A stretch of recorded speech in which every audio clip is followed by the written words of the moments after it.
सास बहू का टिफिन व्यापार। घर के कामकाज में कुशल मृदुला पढ़ने लिखने में भी काफी होशियार थी। फाइनेंस में मैनेजमेंट की पढ़ाई करके वो बैंक में जॉब करती थी। मृदुला पाक कला में भी एक्सपर्ट थी। रोज सुबह ऑफिस जाने से पहले वो अपना और अपने पिताजी का लंच तैयार करती। माँ, मैंने पापा का लंच पैक कर दिया है, छोले बना दिए हैं, तुम दिन में गरम गरम चावल बना लेना, मैं ऑफिस जा रही हूँ। तुम ज्यादा काम मत करना, आराम करना, मैं घर आकर रात का खाना बना दूंगी। बेटी, तू ऑफिस का काम करके थक जाती होगी, तुझे भी तो आराम की जरूरत है। इतना काम मत किया कर। शादी के बाद जब ससुराल चली जाएगी तब तो सारे काम मुझे ही करने पड़ेंगे, फिर अभी से आदत क्यों खराब करना।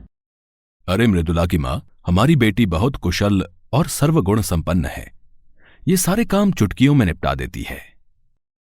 अच्छा माँ, अब शाम को बातें करेंगे, अभी मैं ऑफिस के लिए देर हो रही हूँ। हाँ बेटी, चलो मैं तुम्हें अपनी स्कूटी पर ऑफिस छोड़ दूंगा। दोनों बाप बेटी समय पर लंच कर लेना। अच्छा माँ। मृदुला और उसके पिता दोनों ऑफिस के लिए निकल जाते हैं। मणि घर में अकेली बैठकर मृदुला की शादी के सपने देखा करती। शाम को जब मृदुला और उसके पिता घर वापस आते हैं, मृदुला के पापा, अब हमें मृदुला के लिए कोई अच्छा सा लड़का देखना होगा। हाँ मृदुला की माँ, मैं भी यही सोच रहा हूं। मेरे ऑफिस में विनय बाबू हैं। उनका लड़का अभी अभी विदेश से पढ़कर लौटा है। उससे मृदुला के रिश्ते की बात करता हूं। ये ठीक रहेगा। लड़का अच्छा कमाता होगा तो हमारी बेटी राज करेगी। दूसरे दिन। मृदुला की माँ, मैंने विनय बाबू से मृदुला के बारे में बात की थी। इस रविवार को वो अपने परिवार के साथ मृदुला को देखने आ रहे हैं। 2 ही दिन बाकी हैं। मैं उन लोगों के स्वागत की तैयारी करके रखूंगी। 2 दिन के बाद मृदुला को लड़के वाले देखने आते हैं। नमस्कार भाई साहब। नमस्कार बहन जी, आइए आइए। मणि मेहमानों का स्वागत और उनके खाने पीने का इंतजाम करती है। और लीजिए ना भाई साहब। बस बहन जी, बहुत खा लिया। आप बिटिया को बुला लीजिए। जी, अभी बुला कर लाती हूँ। मृदुला लड़के वालों के सामने आती है।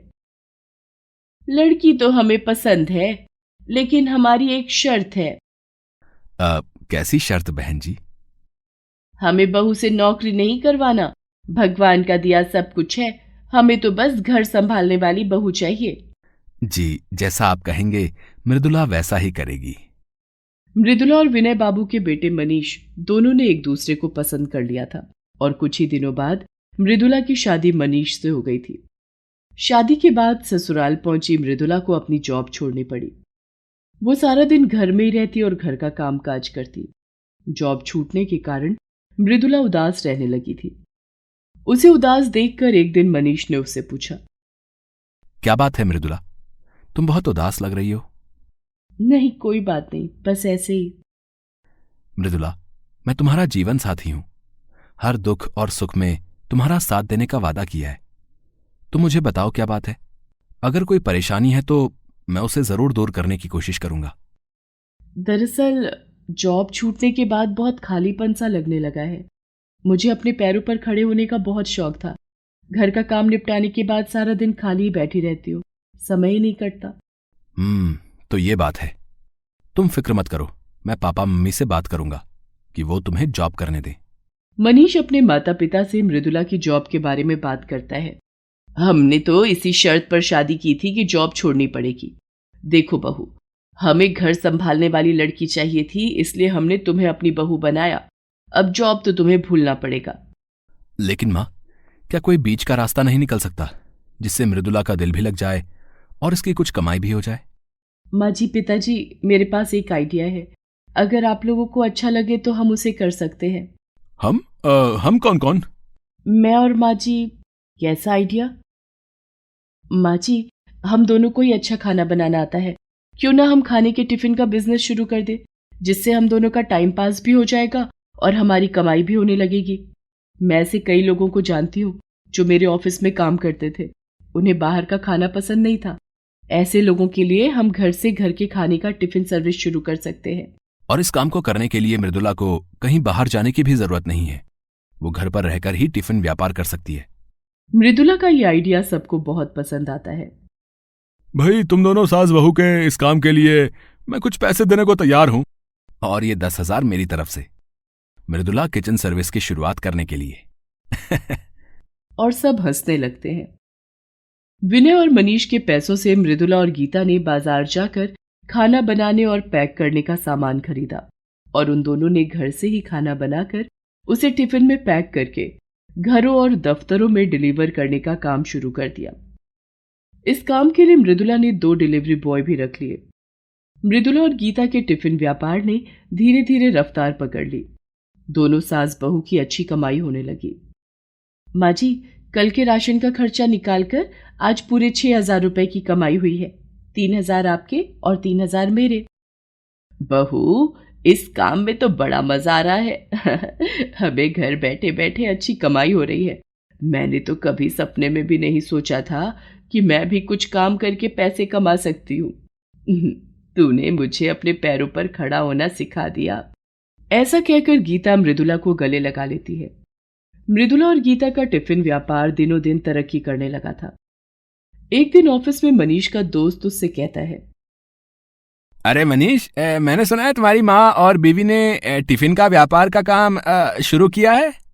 हाँ भाई, यार मुझे भी अपने लिए टिफिन लगवाना है। मेरी बीवी कुछ दिनों के लिए मायके गई है। बच्चों के स्कूल में छुट्टियां चल रही ना। यार घर का खाना बहुत मिस कर रहा हूँ यार। तेरे घर का टिफिन खाऊंगा तो अच्छा रहेगा। हाँ हाँ, क्यों नहीं। मैं माँ को बोल दूंगा, कल से ही तेरे लिए खाना आ जाएगा। इस तरह मृदुला और गीता के खाने की तारीफ मनीष के ऑफिस तक भी पहुंच गई और उन्हें वहां से भी कई ऑर्डर मिलने लगे। मृदुला के पिता और ससुर के ऑफिस से भी उन्हें टिफिन डिलीवरी के ऑर्डर मिलने लगे। ऑफिस के बाद दोनों सास बहू का टिफिन व्यापार गर्ल्स और बॉयज हॉस्टल से होता हुआ पीजी तक पहुंच गया। उनका टिफिन व्यापार बढ़ता ही जा रहा था। माँ जी, टिफिन के ऑर्डर तो बढ़ते ही जा रहे हैं। अब हम दोनों को खाना बनाने के लिए हेल्पर रखने पड़ेंगे। एक दिन में 150 टिफिन तैयार करना हम दोनों के बस की बात नहीं है। हाँ बहू, मैं तुम्हारे पापा से कहूंगी कि हमारे लिए हेल्पर की तलाश करें। उसकी कोई जरूरत नहीं है। मेरे कई सारे दोस्तों की बीवियां आप दोनों के टिफिन व्यापार में शामिल होना चाहती हैं। लेकिन इस काम के लिए अब हमें अलग जगह लेनी होगी। हमारे घर में इतनी जगह नहीं है। मृदुला और गीता ने अपना किचन चलाने के लिए घर से बाहर एक कमरा किराए पर ले लिया। उनके इस काम में और भी कई महिलाएं शामिल हो गईं। अब एक दिन में 400 से 500 तक टिफिन तैयार किए जाते और कई जगहों पर डिलीवर किए जाते। धीरे धीरे उनका व्यापार बहुत बड़ा हो गया। मृदुला किचन अब शहर का नामी टिफिन सर्विस बन चुका था। मृदुला ने अपनी सूझबूझ से अपना बड़ा बिजनेस खड़ा कर लिया था और वो अपने पैरों पर खड़ी हो गई थी।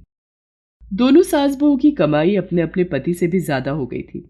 दोनों ने अपनी कमाई से नई गाड़ी खरीदकर अपने पिता को गिफ्ट की।